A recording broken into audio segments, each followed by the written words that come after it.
इस वीडियो में अपन बात करने वाले हैं आज SAP पोर्टल के बारे में, जो कि नई वेबसाइट गवर्नमेंट ने लॉन्च की है। उस वेबसाइट में आपको कुछ प्रॉब्लम्स आ रही है और कुछ नए ऑप्शन भी है, उसके बारे में रिव्यू करेंगे। वेबसाइट में कहां से आप कैसे क्या देख सकते हो, सारा इस वीडियो में जानने वाले हैं। अभी तक आपने इस चैनल को सब्सक्राइब नहीं किया, सब्सक्राइब करें, बेल आइकन को दबा लें और वीडियो अच्छा लगे लाइक करें और शेयर सबको करें ताकि सब लोगों तक बात पहुँच के। तो आपको लॉगिन का वही तरीका रहेगा जैसे अपन पहले करते थे, उसी तरीके से आपको लॉगिन करना है। चलिए, मैं लॉगिन कर चुका हूँ एसएसओ को। एसएसओ लॉगिन करने के बाद जैसे एसएसओ पे जाने के बाद में आप ये डायरेक्ट जाओगे तो यहाँ पर आपको ये ऐप दिखाई देगी। इस ऐप में से जो आपको दो प्रकार के ऐप दिखाई दे रहे हैं, एक तो दे रहे state insurance and provident fund और दूसरा दिखाया state insurance provident funds new. तो पुराने जैसे इस वर्जन पे आप क्लिक करोगे तो यहाँ आपको ये एक्सेस नहीं होने देगा, यानी कि ये लगभग वेबसाइट है ये कभी कभी एक्सेस हो जाती है और कभी नहीं होती। जिस प्रकार से ये देख रहे हो आप, यहाँ पर ये वर्किंग भी नहीं करा अच्छी तरह से। ये आप जैसे मैंने पुरानी खोली अभी, इस वेबसाइट पे मैं देखता हूँ मेरी ये लॉगिन है। अब मैं यहाँ पर जैसे कस्टमर पे जाता हूँ और यहाँ डीडीओ लॉगिन पे क्लिक करता हूँ, तो ये डीडीओ लॉगिन पे क्लिक करने के बाद में सही तरह से वर्किंग नहीं कर रही। ठीक है, यहाँ चल तो जरूर रहा है लेकिन आप देखोगे तो सारी इसमें दिखाई नहीं देगा। ठीक है, तो इसके लिए मैं यहाँ से लॉग आउट हो गया। अपन बात करें नई के बारे में, तो मैं नई के बारे में, वेबसाइट के बारे में बात करूँगा।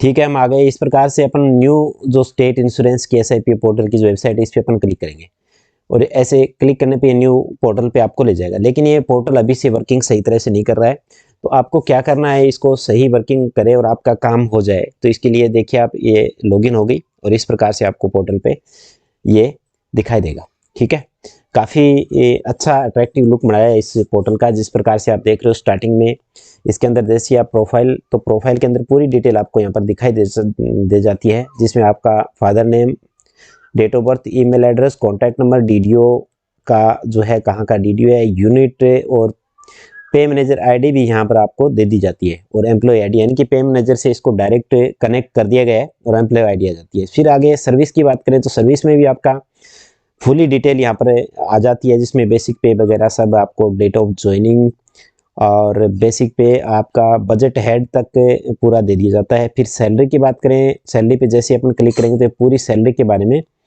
सैलरी मंथ है यहाँ पर। फिर आप देखेंगे तो सैलरी में जैसे कि सैलरी मंथ आ गया है, यहाँ पर ये मंथ अभी अपडेट नहीं हुआ है कि इस वेबसाइट सही तरह से रनिंग नहीं कर रही है, तो ये आपको दिखाई देता है। फिर ट्रांजैक्शन आपका कहाँ से क्या हुआ है, तो ये अभी स्टार्ट नहीं हुआ है। ठीक है, तो एप्लीकेशन आईडी स्कीम आपको दिखाई दे देगी।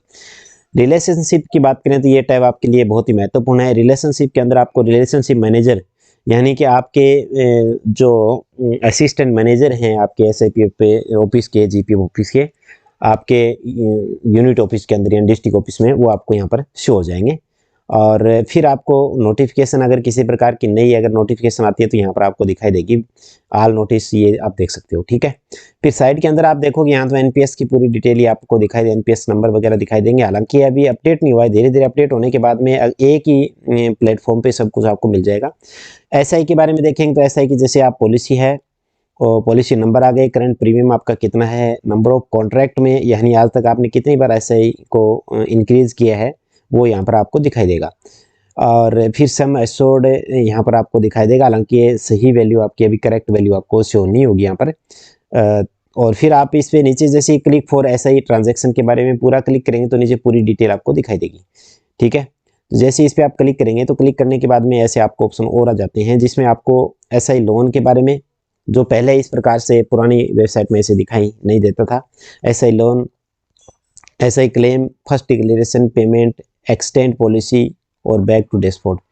इस पे बैक करोगे आप तो बैक टू डैशबोर्ड पे आप चले जाओगे, इसी वेबसाइट की बैक पे, और यहाँ नीचे आप देखेंगे तो इसकी पूरी डिटेल्स आपको दिखाई दे जाएगी, कहाँ से कहाँ तक आपने इसमें किया है। और जैसे इधर आप साइड में ये देख रहे हो, मेरा कर्सर दिखाई दे रहा है आपको, इस ईयर पे जैसे ये फाइनेंशियल ईयर यहाँ पर शो होगी, तो इस पर आप जैसे आप क्लिक करोगे तो इस ईयर की पूरी डिटेल आपके सामने आ जाएगी, कौन से मंथ की आपकी डिडक्ट हुई है पॉलिसी की प्रीमियम और कौन से की नहीं हुई है। ठीक है, इसको अपन इस प्रकार से यहाँ से बैक कर सकते हैं। और बैक करने के बाद में जैसे आप देखोगे नीचे आपके कॉन्ट्रैक्ट पूरे के पूरे यहाँ पर शो हो जाते हैं कि कितने आपने मतलब पॉलिसी के अंदर एक्सटेंड किए हैं कॉन्ट्रैक्ट, तो वो आपके कॉन्ट्रैक्ट यहाँ पर दिखाई दे जाएंगे। ठीक है, तो ये आपका पॉलिसी के बारे में आ गया, SI पॉलिसी के बारे में। अब अगर अपन बैक टू डैशबोर्ड पे जाते हैं, अगर किसी प्रकार की आपको ये दे रखा है if any query related data add request to help desk sections, जो मैं आपको अभी बताऊंगा, और यहाँ से इसको आप प्रिंट भी ले सकते हो। ये प्रिंट का कॉलम भी दिया गया है, बहुत अच्छा बढ़िया दिया गया है, जैसे कि पुराने पोर्टल पे ऐसा नहीं था। ठीक है, तो फिर आप इस पे राज क्रेडिट पे देखेंगे तो राज क्रेडिट का आ गया आपको। हालांकि राज क्रेडिट अभी जो है ये एक्टिव नहीं हुआ है, तो इसमें थोड़ा नया ऑप्शन है आपके लिए। जैसे ही एक्टिव होगा तो मैं इस पर वीडियो बना दूंगा। फिर इसके बाद जीपीएफ जो है 2004, यानी एक के 2004 के बाद के जो एम्प्लॉय हैं उनके लिए जीपीएफ 2004 का शुरू हुआ है। तो यहाँ पर आपको लेजर वगैरह स्कीम पेमेंट वगैरह मिल जाएगा, लेकिन अभी ये भी पूरी तरह से स्टार्ट नहीं हुआ। जिस प्रकार से इस पर अपन क्लिक करके देखें तो यहाँ आपको कुछ भी दिखाई नहीं देगा। ठीक है, फाइनेंशियल ईयर दिखाई देंगे लेकिन डिडक्शन वगैरह आपको कुछ दिखाई नहीं देगा। तो इस पर अपन बैक हो जाते हैं। फिर आप आगे अगर देखेंगे तो एसआई का जो हो, इधर देखिए आप एसआई डेबिट का ऑप्शन दिखाई दे रहा है, तो एसआई डेबिट का ऑप्शन है और फिर आपका जीपीएफ का है। ठीक है, तो ये महत्वपूर्ण ऑप्शन आपके सामने हो जाते हैं। अब बात ये रहती है कि अपन बैक चले जाते हैं इस पर। ठीक है, जीपीएफ प्रपोजल का जैसे अपन अप्रैल में भरते हैं तो वो यहाँ पर ऑप्शन आ गया। ठीक है, और इधर ऊपर नीचे अगर देखें, नीचे वाला मैं सारा आपको वेरीफाई करा देता हूँ। यहाँ पर आपकी कोई भी एप्लीकेशन आपने ऑनलाइन की है, किसी की विड्रॉल से संबंधित, लोन से रिलेटेड कोई भी एप्लीकेशन की है, तो इसको यहाँ से आप ट्रैक कर सकते हो। और ई बैग एनपीएस अगर आपकी आई है, ई बैग एनपीएस किसी दूसरी जॉब में आप पहले सर्विस करते थे और नई राजस्थान में आ गए तो इस प्रकार से होगा। ये ई बैग ऐसा ही आ गया। ई बैग एसआई का मतलब ये हो गया कि आपकी बैग जो है एसआई ओपी से आपकी मूल पॉलिसी सहित आपके न्यू ऑफिस में ट्रांसफर होती है। ठीक है, तो वो बैग आपको यहाँ पर दिखाई दे जाएंगे। ई बैग अदर डॉक्यूमेंट अगर हो तो यहाँ पर ई बैग की एप्लीकेशन अगर आपको है तो यहाँ पर शो होगी। अपडेट जीआरएन नंबर अगर आपको करने हो, जीआरएन नंबर वाला महत्वपूर्ण है, क्योंकि कभी कभी चालान से किसी पेमेंट को आपको जमा करना हो तो यहाँ से ई जो है अपडेट है जीआरएन नंबर करोगे तो यहाँ से अपडेट हो जाएगा। ठीक है, और एक सबसे महत्वपूर्ण जो इसमें दिया गया है, जैसे ये जीआरएन नंबर वाला ओपन हो गया अभी, तो इसमें आप यहाँ से वेरीफाई कर सकते हो। ठीक है, इस पे अपन बैक चलते हैं। यहाँ से जो आपको दिया गया है डाउनलोड GA55, तो यानी कहने का मतलब आपको GA55 के लिए आपको जो है डायरेक्ट पे मैनेजर से कनेक्ट कर दिया गया है, जिस पे आप GA55 आप देख सकते हो। तो एक GA55 अपन देख लेते हैं अभी, जैसे मैं करंट का ही देख लेता हूँ। इस पे मैं एक्शन पे क्लिक करूँगा तो एक्शन पे क्लिक करने के बाद में ये डाउनलोड हो जाएगा। जैसे ये नीचे डाउनलोड हो गया और ये सारे ईयर्स का इस प्रकार से दिखाई दे जाएगा। लेकिन जिस पे मैनेजर का आपका बिल जब से बनना शुरू हुआ है उसके बाद का दिखाई देगा, पहले का आपको दिखाई नहीं देगा। ठीक है, तो यहाँ पर आप जैसे आप क्लिक करेंगे तो ये देखिए आपका जो है GA55 आपके सामने ओपन हो गया है, जिसमें आपको पूरी डिटेल्स आपकी आ गई है। ठीक है, और इसमें फरवरी तक का एस्टिमेशन डाटा आ गया है। तो इसमें आप देखिए यहाँ से हम क्लोज कर देते हैं इसको। तो यानी कहने का मतलब टोटली जो है इसको पे मैनेजर से कनेक्ट कर दिया गया है।